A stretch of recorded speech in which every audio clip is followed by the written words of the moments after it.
Hey everyone, it's low carb and keto nutrition specialist Amy Berger bringing you the one and only keto without the crazy. Before I get into today's topic, I want to let you in on the little secret of LMNT. LMNT, but pronounced element. Although it's not really a secret anymore because it's been out for many years and some of you have probably already been using it for years, or you've seen it, you at least know about it. But if you don't know about it, please do check it out. There's a link in the notes below. This is an electrolyte powder, and I think they actually are coming out with some pre-made sparkling waters flavored with their electrolyte formula, but mostly what they are known for is the powders, and it comes in a bunch of different flavors. This is the watermelon. They have grapefruit, they have orange, they have raspberry, they have a mango chili, which is perfect for all your keto margarita and cocktail needs. And they have some chocolatey flavors that are really delicious, stirred into your coffee or chocolate protein shake. Now, does everyone need electrolytes on keto? No. Some of you eat a very low carb diet and you don't really need any extra salt or, sodium, potassium, and magnesium. Others among you need a ton of this stuff. So if you have realized or come to discover that you are someone who needs a lot more salt, a lot more sodium on keto, then do check out LMNT. It is delicious. Not gonna lie, it's a little bit pricey, but a little goes a long way. So a box can last you quite a while because you don't even need to use a whole pack at a time. You can use half a pack stirred into water, sprinkle a little bit of the chocolate one in your coffee. So even one pack can last you a while. But it is delicious, and it is a very handy, quick, easy, convenient, yummy way to get not only a lot of sodium, but there's also a pretty decent dose of potassium in here and just a little bit of magnesium. And they do have one that is unflavored and unsweetened, and but all the ones that are sweetened are obviously no sugar. I think they are all sweetened with stevia.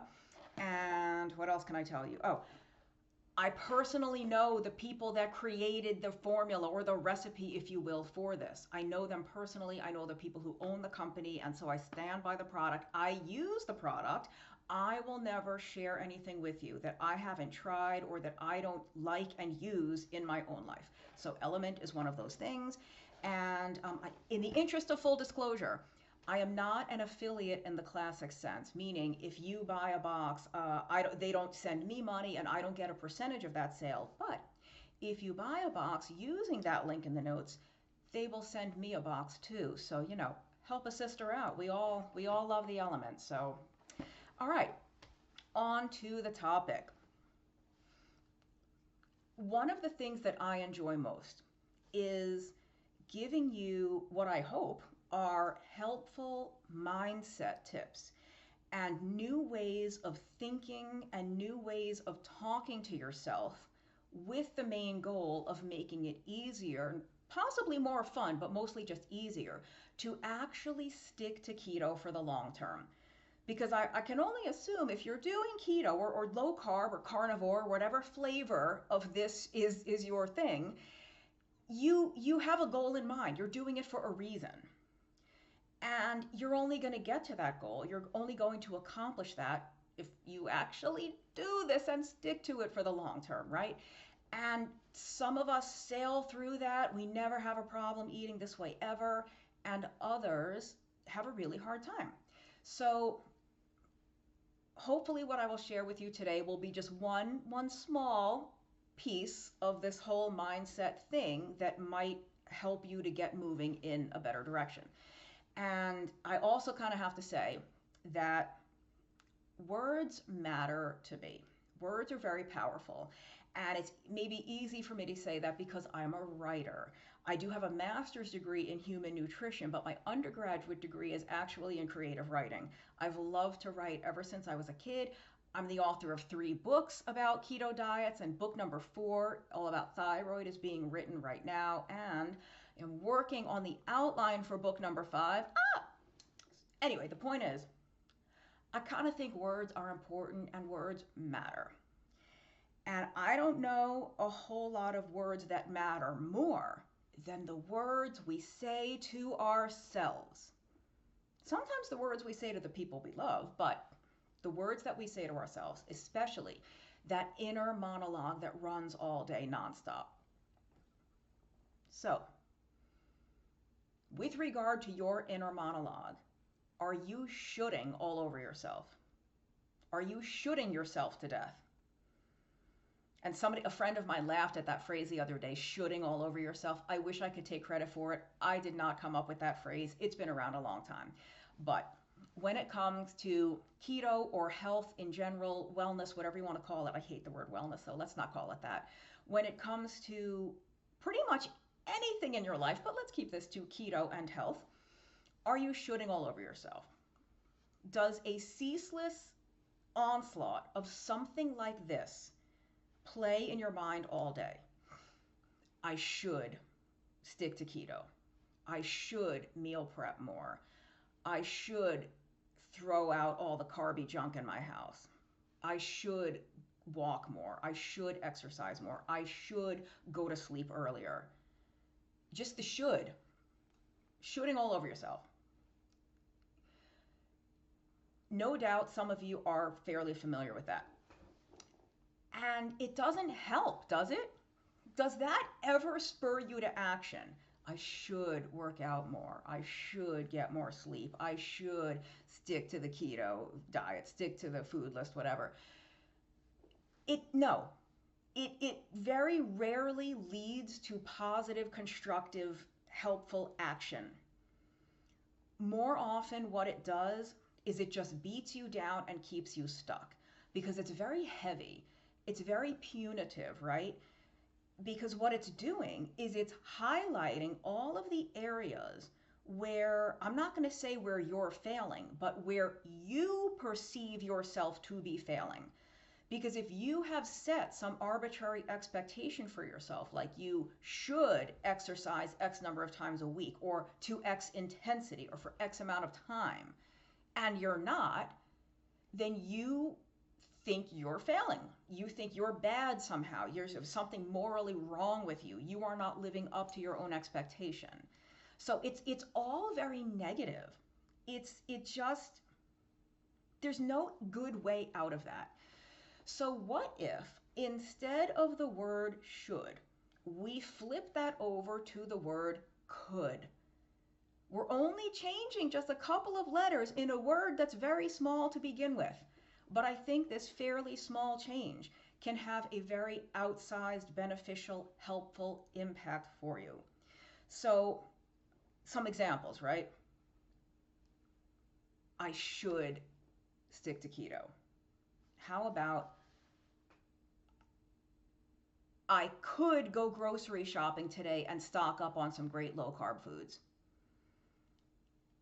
I should get more sleep. I should go to bed earlier. I could put my phone down 10 minutes earlier than usual tonight and shut the light and go the heck to bed. So what this does is, that sounded kind of punitive to it, go the heck to bed. How about I could put my phone down 10 minutes earlier and go to sleep. I should work out more. I should exercise more. You know, it's chilly out, but I could put my coat on and go for a 10-minute walk. Now, is a 10-minute walk a workout? I don't know, not to some people. If you've been sedentary for a long time, a 10-minute walk is phenomenal. And even if you do work out regularly, compared to no working out at all, a 10-minute walk is better than zero. A 10-minute walk is better than nothing. So what this could does, whereas the shoulds, like I said, are punitive and heavy and highlight all the areas where you think you're falling short and all the things that you're not doing, could gives your brain an opportunity to look for ways to do something helpful, to do something that will get you building a little momentum. I think it's so much more empowering, because instead of sitting there and stewing in your own, again, perceived failure, sitting there stewing and just got to get out of that toxic soup. When you think about could, you are deliberately looking for ways to help yourself, looking for little inroads that you can start making right now, or maybe later that day, later that week.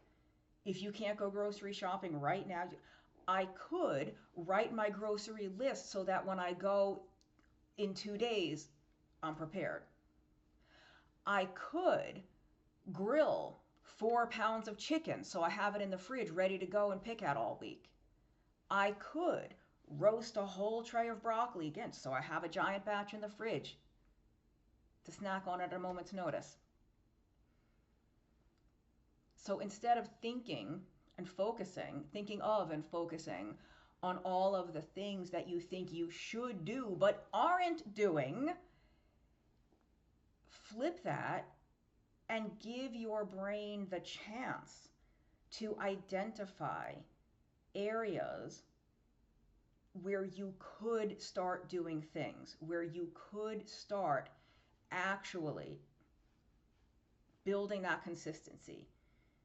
And it doesn't have to be anything big. That's actually one of the most important things of this, is to keep those coulds small.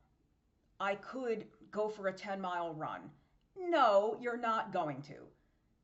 You're not going to do it. Now, all right, if you're a marathoner out there, maybe you will, but you know what I mean. Don't set the bar so high. Don't have such a high expectation that it's kind of unlikely that you're going to make it. We want to help ourselves here. We want to start gaining some momentum. We want to start taking action. So whatever you're thinking you could do, make it something that you are very likely to do. Not just that you could, but will you? I could get in bed 90 minutes before usual. Good luck with that. But more like, I could put the phone down 10 minutes earlier than usual. 10 minutes, not a big ask. Right? I mean, like, I'm not encouraging you to aim really low. Like, we should kind of have some reasonable expectations of ourselves, but set the bar low enough that you know you can clear it easily. Because the reason we don't do what we say we should is probably because we expect too much. I should work out more. So you're thinking 5 days a week, an hour at the gym. How about 2 days a week? 1 day a week to start would be better than 0, right? I mean, I know that's exercise. It's not necessarily related to keto. You absolutely can lose weight and be massively successful in 100 other ways on keto without exercise. That's just an easy example to talk about this. So let me try to maybe think of some more food things. Yeah, I could, cook up a storm. I could be Julia Child and cook 86 different things. Well, but maybe you won't. But I could go get 2 or 3 rotisserie chickens from the store to keep in the fridge for the week. I could pick up 3 boxes of pre-cooked bacon. Is pre-cooked bacon like the greatest? No, but better than not having any bacon on hand to snack on if you like bacon. Right? Whatever it is, give yourself easy wins. When you think about what could I do? Again, just think of not just what you could do, because you could do any number of things. You could do all the things you think you should be doing, but you're not doing them. So we have to lower that bar. Not only what could I do, what will I do? What am I actually really very likely to do? What is so small and such an easy action that it would be embarrassing if I didn't do it? I just think, again, whereas the should is punitive and negative and kind of keeps you stuck, could just opens this whole outlet of possibilities of ways to help yourself immediately or in the very near future. And it's as if you've been in kind of a dark, stuffy, musty room with all your shoulds and I'm failing and I'm so bad at this and did and all that. And as somebody opens the window and this cool breeze comes in and like all of a sudden there's just this whole new reality available to you. All right. Maybe that's not as profound as I think it is. Like I said, words really matter. And going from should to could is such a very small change linguistically, but I think it can have a really big impact on your ability to implement and stick to and enjoy your keto diet. And maybe your life won't change overnight, but you'll start making those little inroads and you start building upon them, right? An object in motion tends to stay in motion. Did I say at motion? And that bar, I said, set the bar low enough that you know you can clear it easily. Well, once you easily clear that, you raise the bar just a tiny bit. So it's a little stretch from where you were previously, but you can still clear it. And you keep raising it a tiny bit because each time you clear, you get better at clearing. So the longer you keep doing it, the better you get.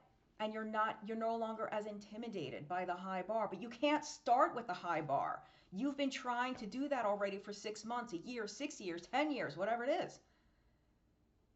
Start smaller. Okay, I hope that is helpful. Until next time, thank you for watching, and remember, keep the crazy out of your keto.